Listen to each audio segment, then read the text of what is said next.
नमस्कार विद्यार्थी मित्रांनो, SM स्कूल टीचर या माझ्या यूट्यूब चॅनलमध्ये सर्वांचं स्वागत आहे। विद्यार्थी मित्रांनो, संख्यावरील क्रिया हा घटक आपला चालू आहे आणि ह्याच्यामध्ये आजच्या या व्हिडिओच्या माध्यमातून आपण पाहणार आहोत काय तर गुणाकार। आणि कुणाची गुणाकार?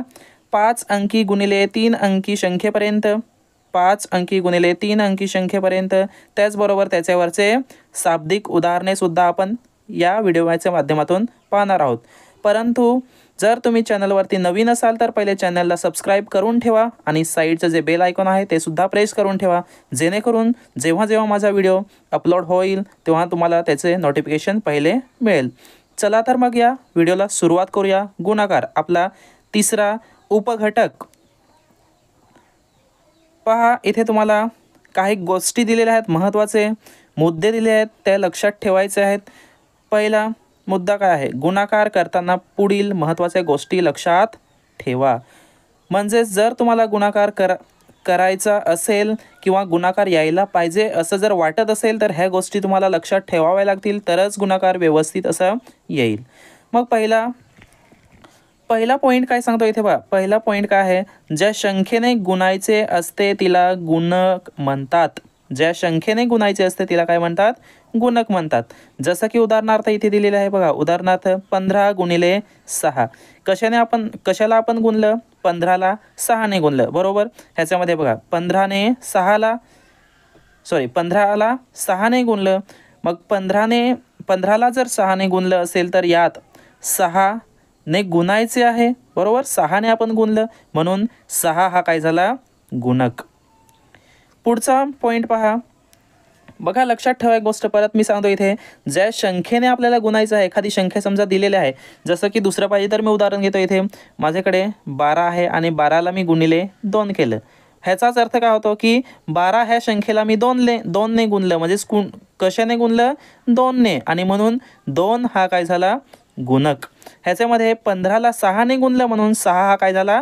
तर गुणक। लक्षात ठेवायचं आहे, ज्या संख्येला गुणायचे असते तिला गुणने म्हणतात। आता ह्याच्यामध्ये जर तुम्ही बघितलं, कुणाला आपण गुणलं? 12ला, आणि म्हणून 12 हा काय झाला? गुणने झाला। तसंच वरच्याच उदाहरणामध्ये मी हे परत इथे घेतलेलं आहे। वरचं जे उदाहरण आपण घेतलं तेच परत इथे रिपीट केलेलं आहे। 15 गुणिले 6 ह्याच्यामध्ये आपण 15ला 6ने गुणलं तर 6 हा काय झाला? गुणक। त्याचबरोबर 15ला गुणलं, कुणाला गुणलं? 15ला, आणि म्हणून यात 15ला गुणायचे आहे म्हणून 15 हा काय झाला? गुणने झाला। लक्षात ठेवा, एक गोष्ट खूप महत्त्वाचं आहे। ज्या संख्येने आपण गुणणार त्याला गुणक असं म्हणतात आणि ज्या संख्येला गुणणार त्याला गुणने असं म्हणतात। मग अजून एक आपल्याला इथे पॉईंट लक्षात ठेवायचा आहे किंवा एक मुद्दा लक्षात ठेवायचा आहे बघा। गुणने गुणिले गुणक। गुणने म्हणजे ज्या संख्येला आपण गुणतोय त्याला आपण गुणने म्हणतोय आणि ज्या संख्येने गुणायचं आहे, म्हणजे ज्या संख्येला गुणतोय त्याला गुणने, ज्या संख्येने गुणायचं आहे त्याला गुणक, आणि त्यांचा दोघांचा जे उत्तर येईल त्याला गुणाकार असं म्हणतात। उदाहरणार्थ इथे तुम्हाला एक लक्षात येईल उदाहरण मी घेतलेलं आहे पहा। 18 गुणिले 5 ह्याच्यामध्ये 18 काय झाला? गुणने। 18 काय झाला? गुणने, कारण 18ला आपण गुणतोय। त्याच्यानंतर 5 हा काय झाला? गुणक झाला, कारण त्याने आपण त्याला गुणतोय आणि त्याचं जे उत्तर आहे त्याला आपण काय म्हणणार? गुणाकार। तेच आपण उलटं जरी केलं, आपण ह्याच्यामध्ये 5 आधी लिहिला आणि 18 जर नंतर लिहिला तर ह्याच्यामध्ये 5 हा काय येईल? गुणने असणार आणि 18 काय असणार? गुणक असणार। कारण गुणाकार आपण जरी उलटं जरी केलं तरी उत्तर मात्र तेच येणार आहे, आणि म्हणून गुणक आणि गुण्य हे त्याच्यामधलेच तेचही असू शकतात, कारण जसं लिहिलं त्याच्यानुसार ते होईल। बघा, हेच जर मी असं लिहिलं 5 गुणिले 18 केलं तरी सुद्धा 90च येणार आहे, आणि म्हणून 5 इथे काय होणार? 5 गुण्य होणार आणि 18 काय असणार? गुणक असणार, आणि त्यांचा गुणाकार 90। इथे 18 काय आहे? गुण्य आहे, 5 काय आहे? गुणक आहे, आणि 90 पुन्हा गुणाकार आहे। जाऊया पुढच्या मुद्द्याकडे। तुम्हाला लक्षात आलं असेल हे असं मी गृहीत धरतो। पुढचं पहा। पुढचं सुद्धा आपल्याला तेच एक पॉईंट घ्यायचे आहेत। कोणतीही संख्या गुणिले 0 केलेस तर त्याचे उत्तर सुद्धा 0च येतं। जसं की उदाहरणार्थ मी इथे घेतो 5 या संख्येला जर मी शून्याने गुणलं तर उत्तर काय मिळणार? 0.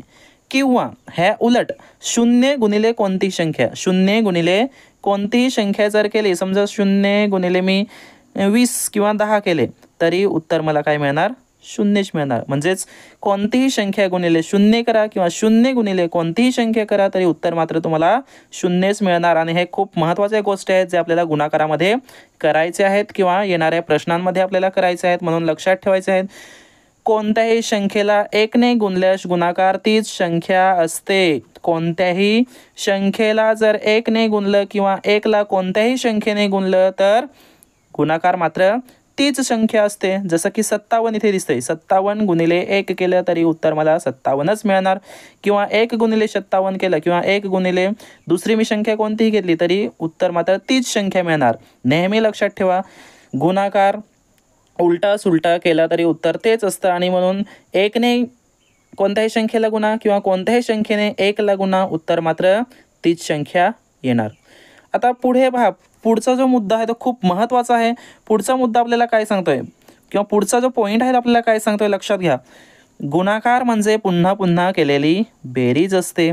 गुणाकार म्हणजे पुन्हा पुन्हा केलेली बेरीज असते. जसं की इथे एक उदाहरण घेतलेलं आहे, हेच मी उदाहरण तुम्हाला सांगतोय. पहा, 8 गुणिले 5. आता 8 गुणिले 5 म्हणजेच अतिशय सोपं असं गुणाकार केल्यानंतर 8 पंचे 40, 8 पंचे 40 किंवा 5 आठे 40 उलटं करा तरी तेच येणार आहे. ह्याचाच अर्थ 8 पंचे 40 म्हणजेच 8 मी 5 वेळा घेऊन बेरीज करतोय. 8 अधिक 8 अधिक 8 अधिक 8 अधिक 8 5 वेळेस केले तर उत्तर मात्र 40च मिळणार.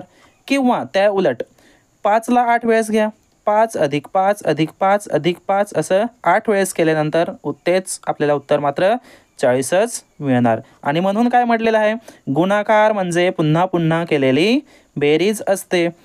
एकावरून अनेकांची किंमत काढताना, पुढचा पॉईंट आहे, एकावरून अनेकांची किंमत काढताना गुणाकार करावा लागतो.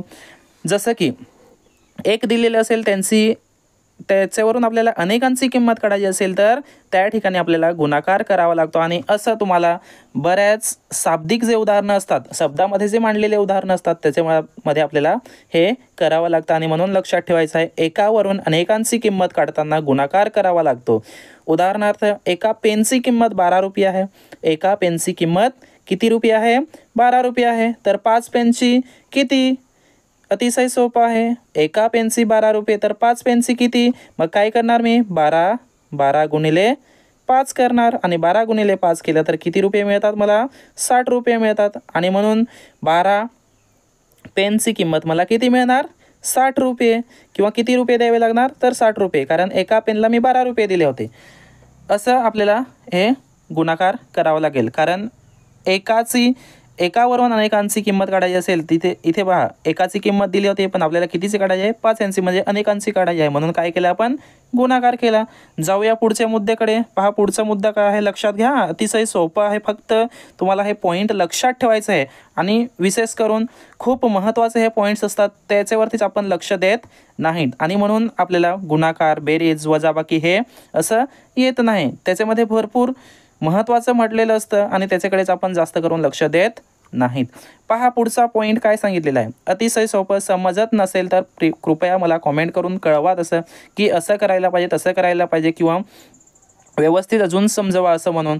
पहा, पुढचा पॉईंट आहे, कोणत्याही संख्येला 10, 100, 1000 असंच पुढे 10,000 अशा संख्यांनी गुणताना गुणाकारात गुणने संख्या लिहून त्यापुढे गुणकातील शून्य एवढी शून्ये लिहावीत. लक्षात घ्या, ह्या पॉईंटचा अर्थ काय होतो. कोणत्याही संख्येला 10 किंवा 100 किंवा 1000 किंवा म्हणजेच 00 एकावर 0 अशा संख्येने गुणताना गुणाकारात गुणने संख्या लिहून त्यापुढे गुणकातील शून्याऐवजी शून्ये लिहावीत. उदाहरणार्थ, अतिशय सोपं पहा, 15 गुणिले मी काय केलं? 100. 15 गुणिले 100 केल्यानंतर मी काय लिहिणार? पहिले काय लिहिणार? 15 आहे तसाच लिहिणार. आणि त्याच्यानंतर इथे कितीने गुणाकार केला? 100ने. 100 म्हणजे किती शून्य? 2. आणि म्हणून ह्याच्यावरती मी काय दिले? 2 शून्य. हेच जर मी 15 गुणिले 10,000 जरी केलं असतं किती 10,000 जरी केलं असतं तर ह्याचं उत्तर मला लगेच मिळालं असतं. काय केलं 15 जसे तसा 15 जसे तसा, कारण 15ने 1ला आपण गुणलं तर 15 जसे तसं येणार आणि त्याच्यावरती किती शून्य आहेत 4 आणि म्हणून 1 2 3 4 अशा प्रकारे गुणाकार केला जातो. आणि हा गुणाकार अतिशय सोपा आहे कारण आपल्याला जास्त याच्यामध्ये मेहनत करावी लागत नाही. डायरेक्ट शून्य दिले की झालं गुणाकार. पुढे पुढे पाहूया. पुढे बघा, दोन संख्यांचा गुणाकार. दोन संख्यांचा गुणाकार करताना प्रथम त्यांच्या एकक स्थानाच्या अंकांचा गुणाकार करावा लागतो. या अंकांच्या गुणाकारातील एकक स्थानी जो अंक असतो तोच अंक मूळच्या दोन संख्यांच्या गुणाकाराच्या एकक स्थानी असतो. आता ह्याचा अर्थ काय होतो हे तुम्हाला मी नीट समजावून सांगतोय. पहा, दोन संख्या समजा असतील, दोन संख्या माझ्याकडे आहेत 12 गुणिले 15, 12 गुणिले 15. ह्या दोन संख्यांचा जर मी गुणाकार केला, दोन संख्यांचा गुणाकार करत असताना ह्याच्या एकक स्थानी संख्या कोणती आहे 5, गुणकाच्या एकक स्थानी संख्या कोणती आहे 5 आणि गुणण्याच्या एकक स्थानी संख्या कोणती आहे तर 2. ह्या दोघांचा जर मी गुणाकार केला, ह्या दोघांचा जर गुणाकार केला 2 गुणिले 5 केलं तर मला 10 मिळतं आणि 10 म्हणजेच इथे शेवटी काय येतो 0. म्हणजे एकक स्थानी काय मिळतं, ह्यांच्या एकक स्थानी काय मिळतं 0 मिळतं. आणि म्हणून ह्या पूर्ण संख्यांचा जरी मी गुणाकार केला, पूर्ण संख्यांचा जरी गुणाकार केला म्हणजेच 12 गुणिले जरी 15 केले तरी पूर्ण संख्यांच्या गुणाकारामध्ये सुद्धा एकक स्थानी मला काय मिळणार 0च मिळणार. असा ह्या पॉईंटचा अर्थ होतो. जाऊया आपण पुढच्या मुद्द्याकडे. पुढे पहा, आपल्याला डायरेक्ट इथे दिसतील मागील वर्षांचे काही प्रश्न आहेत आणि प्रश्न खूप महत्त्वाचे आहेत. अशाच प्रकारचे प्रश्न तुम्हाला परीक्षेसाठी करून ठेवायचे आहेत. आणि वारंवार मी सांगतोय की प्रश्नच फक्त तुम्ही नीट लक्ष देऊन करा आणि त्याच प्रकारचे प्रश्न तुम्हाला पुन्हा परीक्षेमध्ये येणार. हे जे प्रश्न आहेत ते सर्व गुणाकारावरती आहेत आणि म्हणून व्यवस्थित लक्ष द्या. गुणाकारामध्ये आलेले प्रश्न कशा प्रकारचे आहेत, अतिशय सोपे प्रश्न आहेत. फक्त नीट लक्ष द्या, व्यवस्थित समजून घ्या. पहा प्रश्न काय सांगितला आहे, जोसेफने 12 रुपये 50 पैसे. आता 12 रुपये 50 पैसे म्हणजेच आपण त्याला म्हणतो 12.5 रुपये 50 पैसे. हे पैसे जे आहेत ते वेगळे. आता एक इथे महत्त्वाचा पॉईंट तुम्हाला पहिले मी सांगतो. 1 रुपया म्हणजेच किती पैसे तर किती पैसे 100 पैसे. हे लक्षात ठेवायचं आहे. 1 रुपया म्हणजेच किती पैसे 100 पैसे. हे खूप महत्त्वाचं आहे. 1 रुपया बरोबर 100 पैसे. तर इथे काय सांगितलेलं आहे, जोसेफने 12 रुपये 50 पैसे. जोसेफने 12 रुपये 50 पैसे म्हणजेच एक जर कन्सिडर केला आपण तर 12.5 रुपये. या दराने 2 पेन, किती 2 पेन, या दराने 2 पेन आणि 5 रुपये 25 पैसे या दराने 5 सिस पेन्सिली विकत घेतले. तर जोसेफने एकूण किती रुपयांची खरेदी केली. पहा, त्यांनी 2 पेन घेतले. 2 पेन घेतले. किती रुपयाला एक पेन होता तर 12 रुपये 50 पैसे. 12 रुपये 50 पैसे म्हणजेच 2 पेनची किंमत किती, एका पेनची 12 रुपये 50 पैसे. 12 रुपये 50 पैसे, 12 रुपये आणि 50 पैसे. मग 2 पेनची जर किंमत करायची असेल तर ह्याचं डबल करावं लागेल. म्हणजेच 12 दुने 24 होतात. म्हणजेच 2 पेनची 24 आणि पैसे किती असणार 100 पैसे. किती 100 पैसे. मग 24 रुपये आणि 100 पैसे. मी आधीच सांगितलं 1 रुपया म्हणजेच 100 पैसे. मग पैशांचंच रूपांतर आपण जर रुपयामध्ये केलं तर 100 पैसे म्हणजेच 1 रुपया होतो. म्हणजेच पूर्ण किती झाले 25 रुपये. पहा, पेन्सीची किंमत आहे. पेनची किंमत आपल्याला किती मिळाली 25 रुपये. म्हणजेच पैशामध्ये आलं का नाही. आता पुढे लक्षात घ्या, इथे 2 पेन हे झालं. 5 रुपये 25 पैसे या दराने 5 सिस पेन्सिली विकत घेतल्या. किती 5 सिस पेन्सिली विकत घेतल्या. म्हणजेच 5 रुपये, 5 रुपयाला जर 5ने आपण गुणिले केलं तर हे 25 रुपये होतात. आणि 25 पैसे ह्याला जर मी 5ने गुणिले केलं तर किती रुपये होतात, हे होतात 5 5 25, हातचाला 2 आणि 5 दुने 10 म्हणजेच 125. 125 पैसे आणि 25 रुपये. आता नीट लक्ष द्या इकडे. 25 रुपये 125 पैसे. 125 हे काय आहेत, पैसे आहेत आणि हे काय आहेत, हे रुपये आहेत. आता रुपये जे आहेत ते मी बाजूलाच काढतो. हे 25 रुपये होते ते अलग आणि हे 25 रुपये, 25 रुपये अलग. लक्षात घ्या व्यवस्थित. पुढे आता बघा हे पैसे आहेत, किती आहेत, 125. मी आधीच सांगितलं 100 पैसे म्हणजे 1 रुपया. इथे 125 आहेत. मग 125 मध्ये 125 मधून जर 100 जर मी वेगळे काढले तर तो 1 रुपया होतो. म्हणजेच इथे अजून 1 रुपया होईल. आणि उरलेले इथे 25, उरलेले काय, उरलेले हे उरलेले 25 पैसे, हे लक्षात घ्या. आता ह्यांचे जर मी एकत्र केले, हे जर एकत्र मी केले, एकत्र किती होतात, 25 अधिक 25 50 आणि 1 51. 51 असं तुम्हाला कुठे उत्तर दिसतंय, पर्याय क्रमांक 2. आणि हेच उत्तर असणार आहे पहा, 51 आणि मध्ये असणार आहे .25 रुपये. कारण हे पैशामध्ये होते, एक तर असं पाहिजे होतं 51 रुपये आणि 25 पैसे, हे सुद्धा उत्तर बरोबर राहिलं असतं. इथे काय आहे, 51 आणि मध्ये पॉईंट दिलेला आहे, फक्त ते रुपयामध्ये लिहिलेलं आहे. इथे पैसे कुठेच आलेले दिसत नाही आणि म्हणून पर्याय क्रमांक 2 हे उत्तर अगदी बरोबर आहे. अशा प्रकारे हा प्रश्न सोडवता येईल. पुढे पहा, पुढचा प्रश्न मी फक्त नीट एकदम व्यवस्थित समजावून सांगतो, एक एक करून. तुम्हाला काळजीपूर्वक बघायचं आहे, व्यवस्थित लक्ष द्यायचं आहे. पुढचा प्रश्न, नागपूर ते वर्धा आणि वर्धा ते नागपूर विना थांबा बसच्या दिवसभरात 4 फेऱ्या पूर्ण झाल्या. किती, 4 फेऱ्या पूर्ण झाल्या. म्हणजेच नागपूर ते वर्धा आणि वर्धा ते नागपूर. बस कुठे थांबली का, नाही. दिवसभरात किती पूर्ण फेऱ्या झाल्या, 4. बसमध्ये प्रत्येक वेळी 42 प्रवासी होते. बसचे तिकीट प्रत्येकी 85 रुपये असल्यास दिवसभराचे त्या बसचे एकूण उत्पन्न किती. आता पहा, इथे आपल्याला फक्त गुणाकारच करायचा आहे. फेऱ्या किती झाल्या ते नंतर पाहू. प्रवासी किती होते 42 आणि प्रत्येकाचे तिकीट किती, 85. म्हणजे प्रत्येकाचे तिकीट गुणिले प्रवासी जर आपण केलं तर आपल्याला इथे मिळणार 85 गुणिले 42. 85 गुणिले 42 केल्यानंतर आपल्याला काय मिळणार, प्रत्येक प्रवासाचे उत्पन्न. पण किती फेऱ्या केल्या ते नंतर आपण घेऊ. बे पंचे 10चा 0, हातचा आला 1, बे आठी 16, 16 ने 1 17, त्याच्यानंतर 0, 20चा 0, हातचा आला 2, 4 8 32, 32 आणि 2 34, म्हणजे 34. ह्यांची जर बेरीज केली तर पहा, इथे मी हे लिहितो 170 अधिक किती 3400. ह्यांची जर बेरीज केली तर 0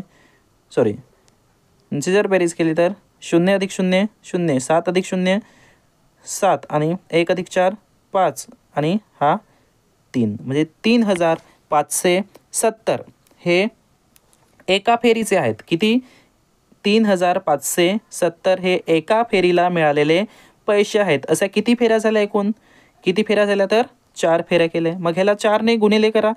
3570 गुणिले 4, 4 गुणिले 0 केले तर 0 मिळेल. 7 गुणिले 4 केले तर 28चा 8, हात चाला 2, 5 गुणिले 4 केले तर 20, 20 आणि हात चाललेला 2 22, 22चा 2, हात चाला परत 2, 12, 12 आणि 2 14. असं कुठे उत्तर दिसते का, 14,280. कुठे आहे, कुठेच नाही दिसत. मग काय करावं लागेल पहा, हे 4 फेऱ्या मारल्या पण हे फक्त एका साईडचं झालं. पहा, हे कोणत्या साईडचं झालं, एका साईडचं झालं. नागपूर ते वर्धा आणि परत वर्धा ते नागपूर. म्हणजेच एकूण जर बघितले तर एकूण 8 फेऱ्या झालेल्या दिसतात आपल्याला. इथे फक्त एका साईडच्या 4 फेऱ्या आहेत आणि म्हणून हे जे उत्तर आले त्याला परत गुणिले आपल्याला काय करावं लागेल, 2 किंवा ह्याचा दुप्पट करावं लागेल. मग ह्याचा दुप्पट किती होणार, 28. पहा, ह्याला जर दुप्पट करायचे असेल तर गुणिले 2 करा किंवा तीच संख्या 2दा घ्या. 14,280 गुणिले 2, हे जर केलं तर 0, 8चा 16, हात चाला 1, त्याच्यानंतर 5, 2 4 आणि हात चाला 1. इथे 2 गुणिले 4 केले तर 8 आणि 2 म्हणजेच 28,560. कुठे उत्तर दिसतं आहे? तर हे उत्तर आपल्याला पर्याय क्रमांक 3 मध्ये उत्तर दिसून येतं आहे आणि म्हणून पर्याय क्रमांक 3 हे उत्तर अगदी बरोबर आहे. जाऊया पुढच्या प्रश्नाकडे. पहा इथे आपल्याला पुढचा प्रश्न दिलेला आहे. इथे बॉक्स दिलेले आहेत, 2 खाली बॉक्स दिले आहेत आणि त्याच्यानंतर 5 5 आहे आणि उत्तर दिलेले आहे 13,225. चौकोनाच्या जागी समान अंक आहे तर तो अंक कोणता? अतिशय सोपा प्रश्न आहे. पहा काय करावं लागेल ह्याच्यामध्ये. 13,225. आता जर आपण बघितलं जर आपण बघितलं तर 15चा वर्ग आपल्याला मिळतो 225. 15 गुणिले 15 केलं तर काय मिळतं? 225. किंवा एक अतिशय सोपं असं 100 गुणिले 100 केलं तर आपल्याला काय मिळतं? 100 गुणिले 100 केल्यानंतर काय मिळतं? 10,000. किती मिळतं? 10,000 मिळतं. बघा 100 गुणिले 100 केलं तर काय मिळतं? 10,000. किती शून्य आहेत? 4. 1 2 3 4 आणि 1 गुणिले 1 1 आणि अशा प्रकारे हे काय मिळतं? 10,000. हे उत्तर काय दिलेलं आहे? 13,000 आणि 13,000 हे 10,000चे एकदम जवळच आहे आणि म्हणून आपण डायरेक्ट 1 हा अंक वापरू शकतो. हे जे चौकोन आहे त्या ठिकाणी आपण 1 अंक वापरू शकतो आणि 1 जर मी वापरला तर हे मिळेल मला 1 जर वापरला तर काय मिळणार? मला काय मिळणार? 115 गुणिले 115 आणि 115 गुणिले 115 केलं तर बघा काय मिळतं? 5 25 5 हातचाला 2 त्याच्यानंतर 5 1 5 5 आणि 2 7 त्याच्यानंतर पुन्हा 5 1 5 म्हणजेच हा असणार 5. 0 हे दशक स्थानी आहे म्हणून 0. 5 1 5 त्याच्यानंतर 5 1 गुणिले 1 1 1 गुणिले 1 1 त्याच्यानंतर पुन्हा 0 5 अजून एक 0 कारण शतक स्थानी आहे. त्याच्यानंतर 5 1 आणि 1 ह्या सगळ्यांची बेरीज करा बरं. या सगळ्यांची जर बेरीज केल्या तर आपल्याला काय मिळणार? पहा इथे 5 अधिक 0 अधिक 0 5 त्याच्यानंतर 7 अधिक 5 12 12 आणि 0 12चा 2 12चा 2 पुन्हा हातचाला 1 हातचाला 1 हा 5 आणि 1 6 6 आणि हे 6 12चा 2 हातचाला पुन्हा 1 हातचा किती येईल? 1 म्हणजेच 1 अधिक 1 अधिक 1 हे होतात 3. किती? 3 होतात आणि हे पहा इथे मी डायरेक्ट लिहितो 1 हा इथे पुन्हा हा डायरेक्ट 1 मिळणार 1 3 2 2 म्हणजेच डायरेक्ट आपल्याला उत्तर मिळून जातं. आणि शक्यतो जास्त करून आपण छोटी संख्या पहिली वापरलेली आहे. जर गुणाकार जोरात येत असेल तर तुम्ही पटापट हे करू शकतात आणि म्हणून हे जे उत्तर आहे पर्याय क्रमांक 4 हे अतिशय बरोबर असणार आहे. 1 1 तुम्ही ह्या ठिकाणी घेऊ शकतात आणि डायरेक्ट आपल्याला उत्तर मिळणार 13,225. जाऊया पुढच्या प्रश्नाकडे. पुढचा प्रश्न पहा. पुढचा प्रश्न आहे हा सुद्धा अतिशय सोपा असा आहे. इथे पुढचा प्रश्न आहे पहा. एका संख्येला 5ने गुणण्याऐवजी 8ने गुणले तेव्हा गुणाकार 39ने वाढतो तर ती संख्या कोणती? पहा अतिशय सोपा प्रश्न आहे. पहिले समजून घ्या नीट. एक संख्या आहे समजा मी कन्सिडर करतो एक समजतो की x ही माझ्याकडे एक संख्या आहे त्याला 5ने गुणिले केले. किती? 5ने गुणिले केले. त्याचं उत्तर काहीतरी मिळालं समजा इथे माहीत नाही ते पण दिलेलं नाही पण तीच संख्या आहे x आहे आणि त्याला मी 8ने गुणिले केले तर तो जो गुणाकार येत होता इथे काहीतरी गुणाकार येत होता तर कितीने वाढतो? 39ने वाढतो. म्हणजे त्याच्यामध्ये 39 जास्त होतात तर ती संख्या कोणती? अतिशय असा सोपा प्रश्न आहे. फक्त लक्षात घ्या एकदम सोपा आहे. डायरेक्ट आपण ट्रिक वापरून करणार आहोत. इथे पहा 5 आणि 8 ह्या दोघांमध्ये फरक किती आहे? तर 3चा. आणि गुणाकार ह्यांचा जो गुणाकार आहे तो कितीने वाढतो? 39ने. 39ने वाढतो तर 39 जो आहे त्याला तुम्ही 3ने भाग द्या. 3ने भाग दिला तर मला 13 मिळणार आहे. 13 मिळणार आणि 13 हे जर मी करून बघितलं तर 13 गुणिले पहा मला ते उत्तर मिळतं का? 13 गुणिले 5 केलं तर काय मिळतं? 65. 13 गुणिले 5 केलं तर काय मिळतं? 13 पंचे 65 आणि 13 गुणिले 8 केलं तर मला काय मिळणार? 104. आणि ह्या दोघांमध्ये जर मी फरक काढला 104 वजा 65 केलं तर मला 29ने जास्त मिळणार आहे. आधीची संख्या होती ती 5 म्हणजे 5ने गुणल्यानंतर ती साहजिकच आहे कमी येणार आहे आणि 8ने गुणल्यानंतर जास्त येणार आहे आणि म्हणून गुणाकार काय होतो? वाढतो. तर ती संख्या कोणती? 13. हे अतिशय योग्य असं उत्तर आहे 13. बरोबर उत्तर आहे. पुढचं पहा. पुढचा प्रश्न असाच प्रश्न पुढे सुद्धा येऊ शकतात. इथे खूप मोठा उत्तरं दिसतात, खूप मोठे उत्तर आहेत, पण घाबरून जाऊ नका, पहिले करून बघा काय येतं ते. 5 अंकी मोठ्यात मोठी संख्येस 2 अंकी, पहिले तर 5 अंकी मोठ्यात मोठी संख्या किती? 9 9 9 9 आणि 9 अशी 5 वेळेस.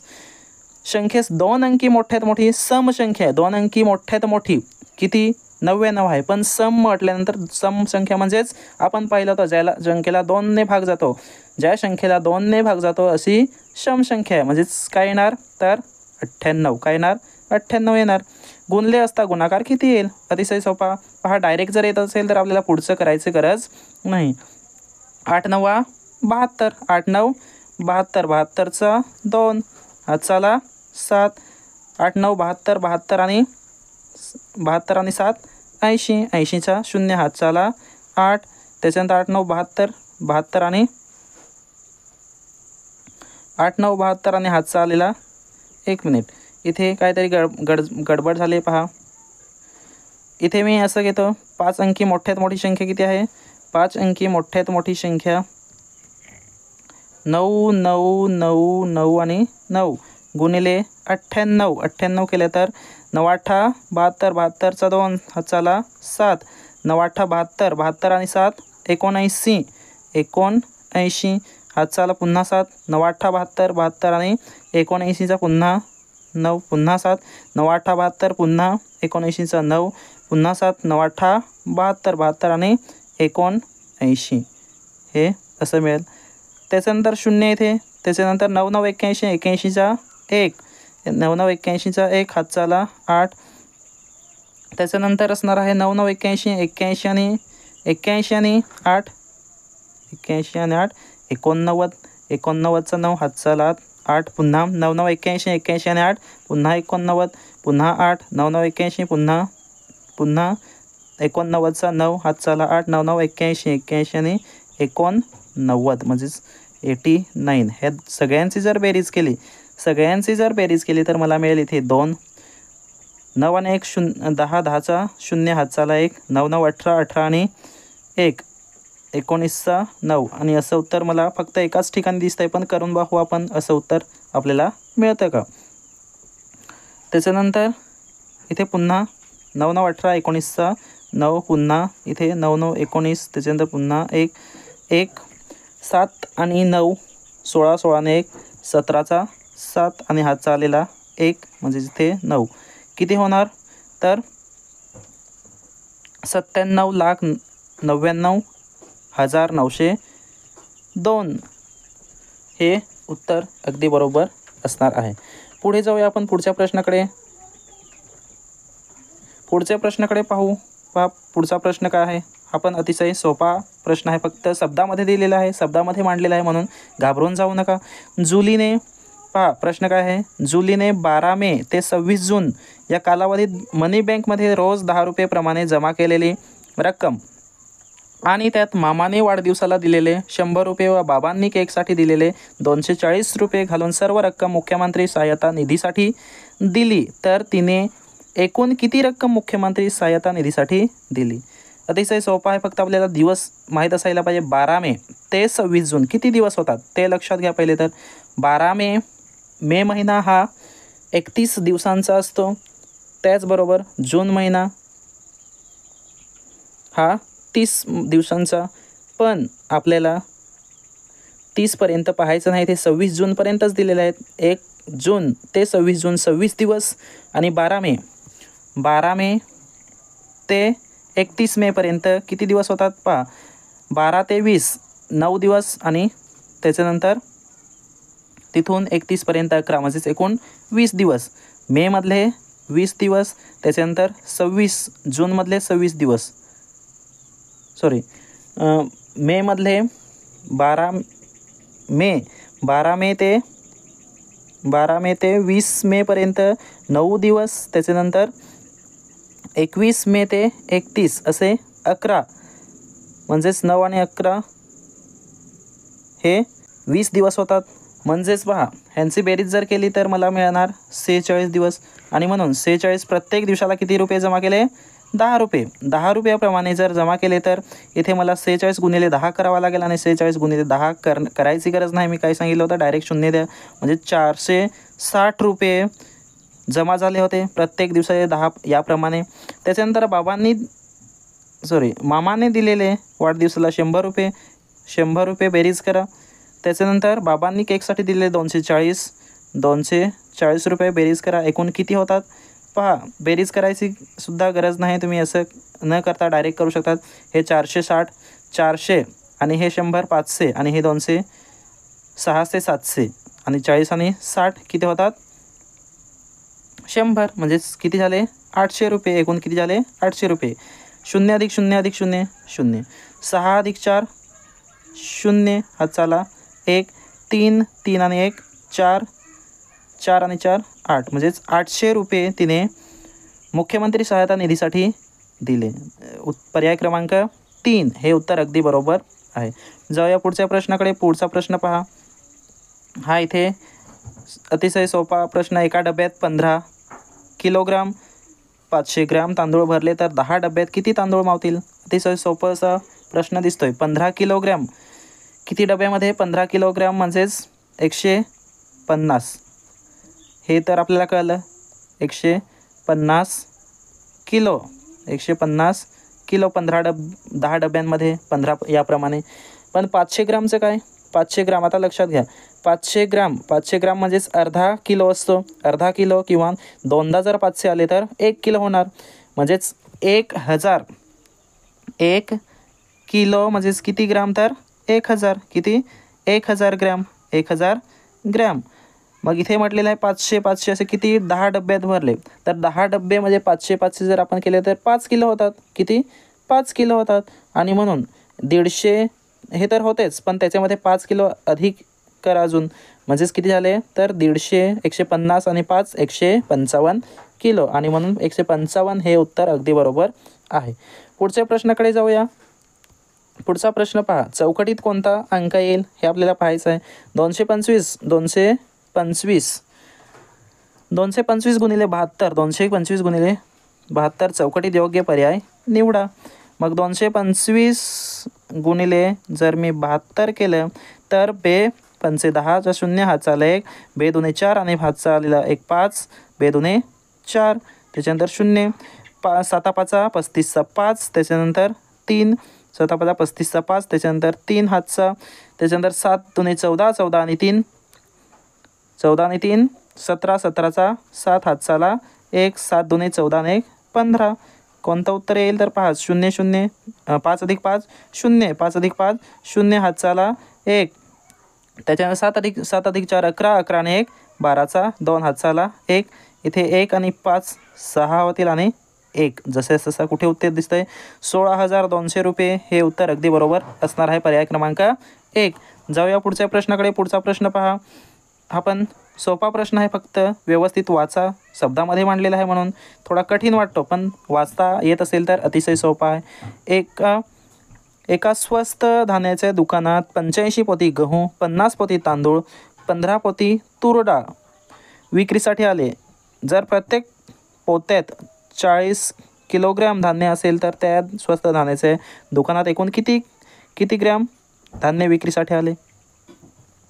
85 पोती गहू 50 पोती तांदूळ आणि 15 पोती तूर डाळ आणि प्रत्येक ह्याच्यामध्ये किती ग्रॅम धान्य आहे 40 किलोग्रॅम. तर एकूण किती किलोग्रॅम विक्रीसाठी आले पहा. पहिले तर तुम्ही अतिशय सोपा प्रश्न आहे, फक्त एकूण किती पोती होतात ते पहिले करा. एकूण किती पोती होतात तर मी इथे बेरीज करतो. 85 अधिक 15 85 अधिक 15 किती होतात तर हे होतात 100. 85 अधिक 15 100. बघा 5 5 0 हातचाला 1 त्याच्यानंतर 1 8 9 आणि 1 हातचा 10 आणि त्याच्यानंतर 50 पोती कसली तांदूळ हे होते गहू हे तूर डाळ आणि ही अधिक केल्यानंतर तांदूळ असे एकूण किती होतात 100 अधिक 50 150. मग पोती किती झाली 150. मग 150 पोती आहेत, पण प्रत्येक पोत्यात किती किलोग्रॅम धान्य आहे तर 40. मग 40 गुणिले करा. आता पहा इथे गुणाकार डायरेक्ट 40ने करण्यापेक्षा आपल्याला जे तुम्हाला सांगितलं आहे की शून्य येत असेल तर शून्य बाजूलाच ठेवून द्या पहिले. अतिशय सोपं. 15 गुणिले 4 करा. किती? 15 गुणिले 4. आणि 15 गुणिले 4 केल्यानंतर किती मिळतं आपल्याला? 15चा पाढा बोला किंवा 4ने 15ला गुणिले करा. 15 दुने 30, 15 त्रिक 45 आणि 15 चौक 60. मग 60 हे लिहा. 60 लिहिलं की त्याच्यावरती हे जे 2 शून्य आहेत ते देऊन टाका. 1 आणि 2 किती झालं? 6000. कुठे दिसते आपल्याला उत्तर? पर्याय क्रमांक 3. आणि म्हणून पर्याय क्रमांक 3 हे अगदी बरोबर असं उत्तर आहे. जाऊया पुढच्या प्रश्नाकडे. पुढचा प्रश्न पहा. असेच आपल्याला प्रश्न सोडवायचे आहेत. पुढचा प्रश्नसुद्धा विचारलेले आहेत. सर्व प्रश्न जे परीक्षेमध्ये विचारलेले आहेत तेच प्रश्न मी इथे घेतलेले आहेत. 27 शतक गुणिले 3 दशक. 27 शतक गुणिले 3 दशक वजा 5 एकक म्हणजेच किती? 27 शतक म्हणजे पहा आता, एकक, दशक, शतक. शतक म्हणजेच 3, त्याच्यावरती एकक, दशक आणि शतक 2 शून्य असणार आहे. ह्याचाच अर्थ काय? तर 27वर आपण किती शून्य देणार? 27वर 2 शून्य देणार. आणि 3 दशक म्हणजेच किती शून्य देणार? तर 3 वरती 1 शून्य देणार. दशक म्हणजेच दुसऱ्या स्थानी. तर ह्या दोघांचा गुणाकार केल्यानंतर आता पहा, शून्य जरी असले तरी शून्य सोडून दे. 27 गुणिले 3 पहिले तर करा. 7 त्रिक 21चा 1 हातचाला 2. 3 दुने 6, 6 आणि 2 8 म्हणजेच हे 81 झाले. 27 गुणिले 3 केले तर 81 होतात. त्याच्यावरती किती शून्य उरलेले? 3. 1 2 आणि 3. आता त्याच्यामध्ये काय सांगितलं आहे? वजा 5 एकक. 5 एकक म्हणजे फक्त 81,000. 81,000मधून 5 वजा करा. मग वजा बाकी आपण पाहिलेले आहेत. आता इथे पहा, हे मी इथे लिहायला पाहिजे. ह्याच्या खाली लिहायचं आहे. शून्यमधून जात नाही म्हणून आपण ह्याला 10 करतो आणि 10मधून 5 गेले तर राहिले किती? 5. इथे परत 10 इथे परत एक 9 होईल किंवा आपण इथे एक जास्त वाढवतो. वजा बाकी इथे फक्त करायचं आहे तुम्हाला. आणि 9मधून जर शून्य गेले तर 9 राहतात. परत इथे 9 राहतात. इथे शून्य आणि इथे काय येणार? 7. असं उत्तर. इथे आपल्याला मिळणार 8. कारण इथे कोणतीच संख्या नाही. इथे फक्त आपल्याला 1 गेला किंवा इथे डायरेक्ट शून्य झाला असंही घेऊ शकतात. मग किती येतं? 80,995 किंवा अतिशय सोपं इथे किती आहे? 1000 म्हणजेच 995 राहणार डायरेक्ट. तरी तुम्ही सांगू शकतात. कुठे उत्तर दिसतंय? तर पर्याय क्रमांक 4. आणि म्हणून पर्याय क्रमांक 4 हे अगदी बरोबर उत्तर आहे. पुढचा प्रश्न पहा. पुढचा प्रश्न परत तसाच प्रश्न आपल्याला दिसतोय. फक्त तुम्हाला त्याच्यामधला फरक काढायचा आहे आणि त्याला भाग द्यायचा. किती उत्तर येईल ते तुमचं फायनल उत्तर असणार. एका संख्येला 60ने गुणण्याऐवजी 10ने गुणले. आता बघा 16ने गुणण्याऐवजी 16ने गुणायचं होतं, पण काय केलं? 10ने गुणलं असता गुणाकार 30ने कमी झाला. कारण कमी संख्येने गुणला आपण तर गुणाकार कमीच होणार, साहजिकच आहे. तर ती संख्या कोणती? आता 16 आणि 10 मधला फरक किती? 16 आणि 10 मधला फरक किती? 6. आणि 6 30ला जर 6ने मी भाग दिला तर किती येतं? 5. आणि म्हणून 5 हे उत्तर अगदी बरोबर आहे. आधी आपण केलेलं आहे म्हणून मी इथे ते करून दाखवत नाही. डायरेक्ट 30ला तुम्ही 6ने भाग 5 उत्तर मिळणार. आणि म्हणून 5 हे उत्तर अगदी बरोबर असणार आहे. आणि हा शेवटचा प्रश्न आहे. इथे शेवटचा प्रश्न पहा तुम्हाला काय दिसतोय. 435 गुणिले इथे काय केलं आहे? एक स्टार दिलं आहे. त्या स्टारच्या ठिकाणी एकच संख्या दिली आहे. गुणाकारात स्टारच्या जागी समान अंक आहे. तर तो अंक कोणता असं शोधायचं आपल्याला. पहा 435 आणि गुणिले 1 इथे आपल्याला दिलेलं नाही. पण उत्तराच्या ठिकाणी काय येतं? इथे स्टार आणि इथे शून्य. काय येतं? स्टार आणि शून्य. मग शून्य केव्हा येतं? 5ला कितीने गुणिले केलं तर शून्य येतं हे पहिले तर ठरवा. 5ला 1ने केलं तर शून्य येत नाही. 2ने केले तर शून्य येते. आणि 0ने गुणिले केलं तर शून्य येणार. म्हणजेच हे जे पर्याय आहेत 1 आणि 3 हे येणार नाहीत. याचा अर्थ 0 आणि 2 हेच उत्तर असणार आहेत. 0ने जर मी गुणलं तर पहा 0 म्हणजेच 10ने गुणलं तर फक्त 4350 उत्तर येणार. पण इथे 5 असं दाखवलेलं आहे. आणि म्हणून इथे आपण 2 टाकू शकतो. 2ने जर मग गुणिले केले 12चा डायरेक्ट पाढा तुम्ही घेऊ शकता. 12 पंचे 60. 60चा 0 हातचाला 6. 12 त्रिक 36 आणि 6 36 आणि 6 जर घेतले तर काय मिळणार मला 36 36 आणि 6 जर घेतले तर 42 मिळणार, हातचाला 4. त्याच्यानंतर 36 बार चौक 48, 48 आणि 4 49, 50, 51, 52, म्हणजेच इथे 2 येणार, म्हणजे 2. इथे पण 2च येतो, इथे पण 2च येतो स्टारच्या ठिकाणी, आणि म्हणून 2 हे अगदी बरोबर उत्तर असणार आहे. आता पहा, ह्या व्हिडिओमध्ये फक्त एवढंच सर्व प्रश्न आपण घेतलेले आहेत. हा जर व्हिडिओ आवडला असेल तर व्हिडिओला लाईक करा, दुसऱ्यांपर्यंतसुद्धा पोहोचवा, म्हणजेच शेअर करा, आणि चॅनलवरती जर नवीन असतील तर प्लीज सबस्क्राईब करा, जेणेकरून मलासुद्धा खूप मोटिवेशन मिळतं व्हिडिओ बनवायला. आणि आजच्या या व्हिडिओमध्ये बस एवढंच. धन्यवाद.